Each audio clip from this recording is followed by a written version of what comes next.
Olá, pessoal do nono ano.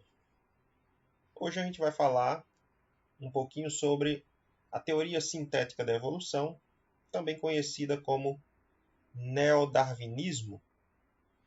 A gente sabe que antigamente existia a ideia de que os seres vivos eram fixos, eles não se modificavam. E essa ideia era conhecida como fixismo. Mas aí vieram alguns e questionaram essa ideia. E aí passaram a propor que os seres vivos se transformam, sim, com o passar do tempo. Existe uma evolução, existe um processo de transformação gradual desses organismos. E a gente sabe que Lamarck foi um dos primeiros a explicar como isso acontecia. Na ideia dele, o meio ambiente cria necessidades que levam a essas transformações nos hábitos e nas formas dos indivíduos. Então, devido a uma necessidade provocada pelo ambiente, então esses organismos passariam a mudar seus hábitos e passariam a usar ou deixar de usar alguma estrutura do corpo. E o uso faria com que essa estrutura se desenvolvesse. O desuso faria com que essa estrutura atrofiasse. Isso é o que nós chamamos de lei do uso e desuso de Lamarck. E essas transformações provocadas pelo uso ou pelo desuso de alguma estrutura do corpo, elas seriam transmitidas para os descendentes. É a chamada lei da herança dos caracteres adquiridos. Hoje a gente sabe que essas leis propostas por Lamarck, elas não são válidas, mas Lamarck teve a sua importância como um pioneiro na tentativa de explicar o mecanismo evolutivo. Depois veio Darwin, e em 1859 publica o seu livro A Origem das Espécies por meio da Seleção Natural, e ele propõe que o meio ambiente ele exerce um papel de selecionador, um papel de quem faz uma seleção daqueles indivíduos que são mais adaptados. Então, o meio ele exerce uma seleção natural que vai favorecer esses indivíduos que apresentam características vantajosas que os adaptam mais àquele ambiente. Então, para Darwin, o que acontecia é que existiam indivíduos diferentes, indivíduos com características diferentes, e algumas dessas características seriam mais vantajosas do que outras. E esses indivíduos que tinham características vantajosas, eles se reproduziam mais, porque eles sobreviviam mais tempo. Eles sobreviviam mais tempo, se reproduziam mais e, portanto, passariam essas suas características vantajosas para os seus descendentes. Com o passar do tempo, essas populações teriam cada vez mais indivíduos com essas características vantajosas. Com o passar de muitos anos, essas transformações iriam se acumulando para gerar um surgimento de novas espécies. Então, Darwin ele dá uma explicação baseada na seleção natural, que é aceita até hoje.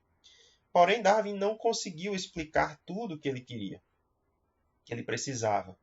Havia lacunas dentro da sua teoria e, por exemplo, ele não soube explicar como que surgiam essas características novas nas populações. Por que os indivíduos eram diferentes? Por que os indivíduos dentro de uma mesma espécie são diferentes? Então, essas transformações, esse surgimento de novas características, essa variabilidade dentro das espécies, Darwin não sabia explicar. Exatamente porque, na sua época, ainda não havia o conhecimento da genética como temos hoje. Mais ou menos ali, alguns anos depois que Darwin publica o seu livro, alguns anos depois, Mendel publica os seus trabalhos com ervilhas, que levaram ao desenvolvimento da genética. Mas Mendel nem foi reconhecido em vida. Os trabalhos de Mendel só foram reconhecidos como válidos realmente depois que ele morreu. Então o mundo não estava ainda pronto, o mundo ainda não estava municiado com essas informações da genética. Então Darwin não sabia explicar isso. Por isso, no século XX, já com as informações da genética, já com essas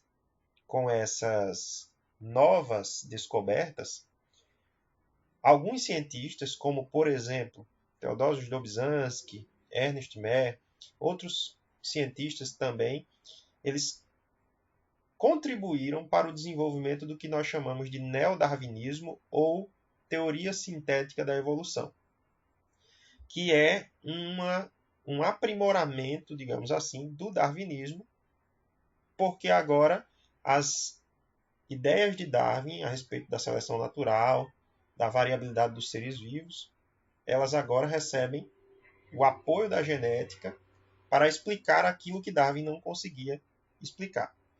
Então, no início do século XX, isso passa a ser explicado e fica conhecido, então, como teoria sintética da evolução.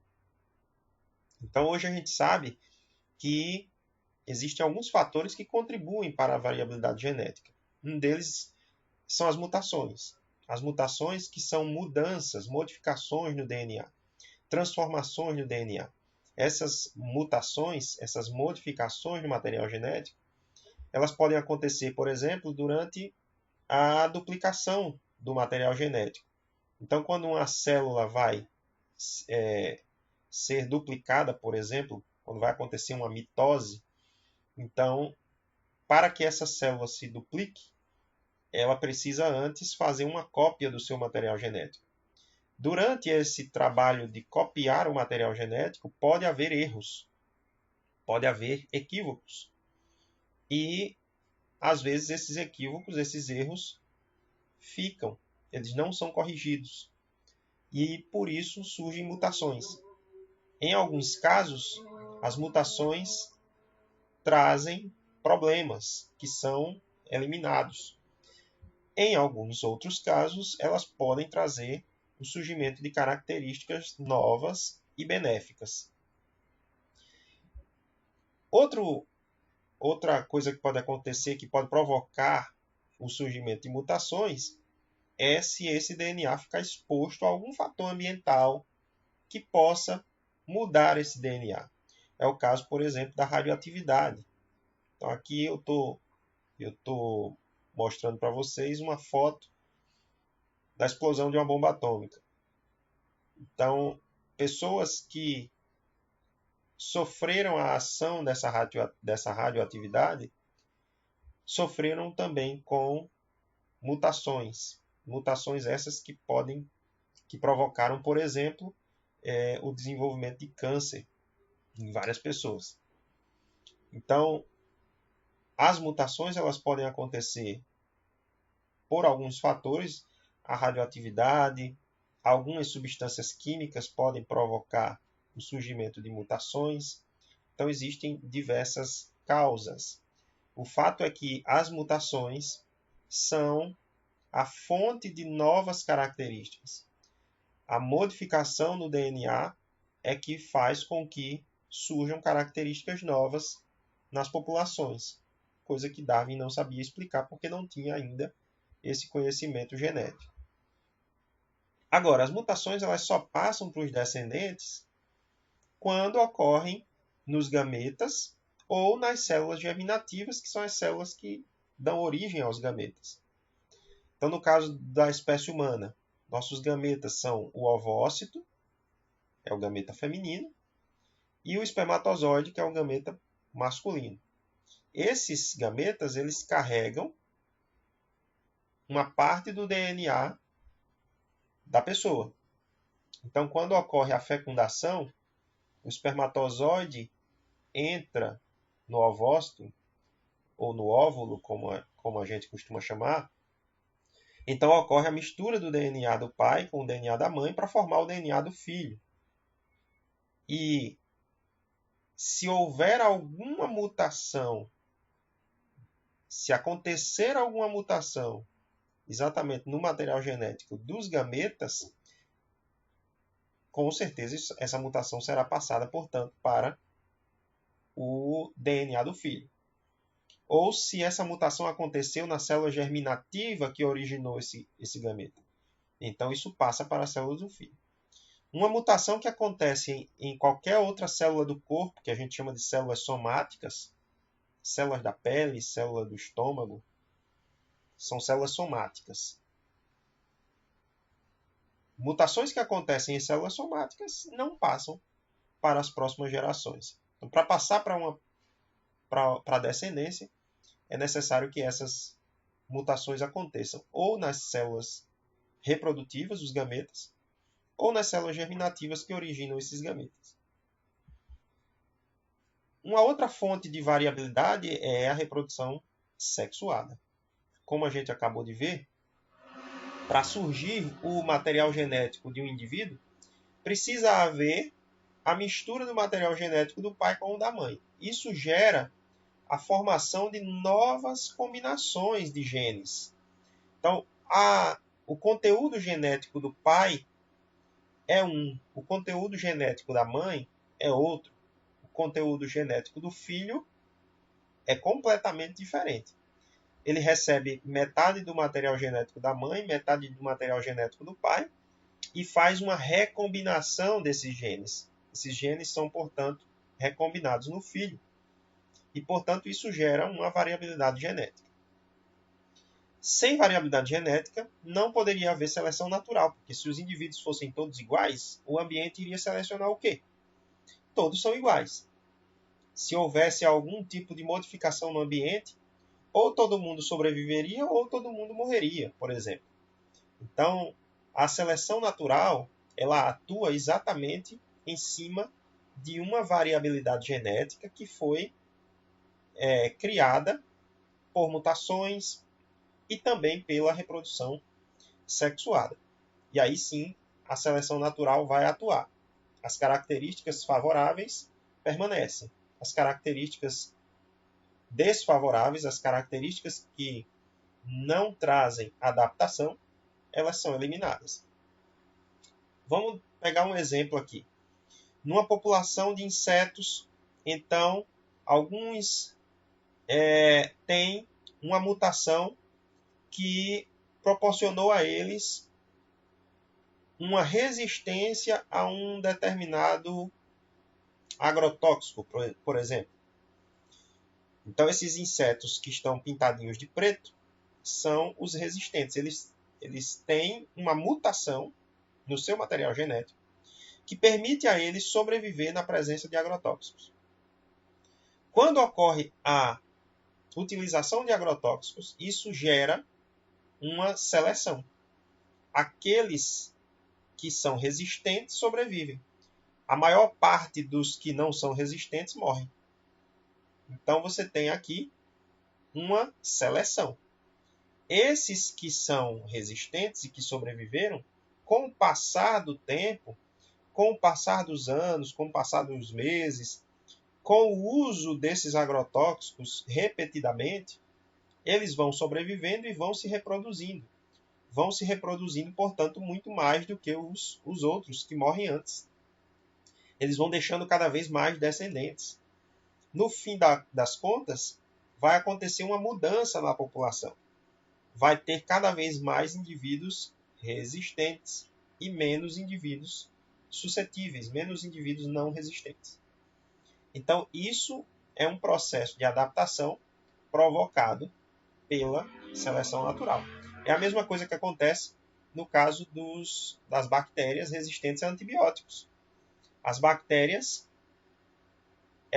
algumas delas têm mutações no seu material genético que fazem com que elas sejam resistentes ao uso de antibióticos. E, portanto, quando se usa antibióticos repetidamente, as bactérias suscetíveis elas vão morrendo e as bactérias resistentes vão ficando, sobrevivem mais tempo, se reproduzem mais e, depois de algum tempo, aqueles antibióticos podem até mesmo deixar de fazer efeito, porque vai ter uma população muito grande de bactérias resistentes. Então, isso é um exemplo claro do que acontece. Veja, quem gerou essa variabilidade, quem gerou o surgimento de indivíduos diferentes, foram mutações. Foram mutações. E aí, em cima dessa variabilidade, a seleção natural vai atuar para favorecer aqueles que têm as características que os adaptam, que os favorecem, que fazem com que eles sobrevivam mais tempo e deixem mais descendentes. Esse exemplo aqui também é bem interessante. Então, por meio de mutações, surgiram indivíduos que se parecem com outras estruturas. Então, esse inseto ele tem um aspecto muito semelhante com o de uma folha. Isso favorece a ele.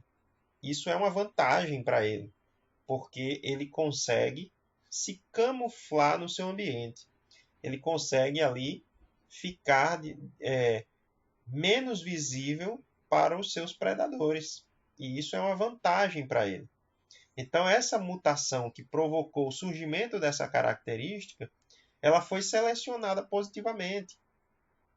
O ambiente selecionou isso porque aqueles que não tinham essa característica, aqueles que, por exemplo, eram de outra cor ou tinham um formato um pouco diferente, eles se tornavam mais visíveis no ambiente e eram mais predados. Esses sobreviviam mais tempo, deixavam mais descendentes e, portanto, essa característica foi selecionada positivamente. Ela se manteve no ambiente.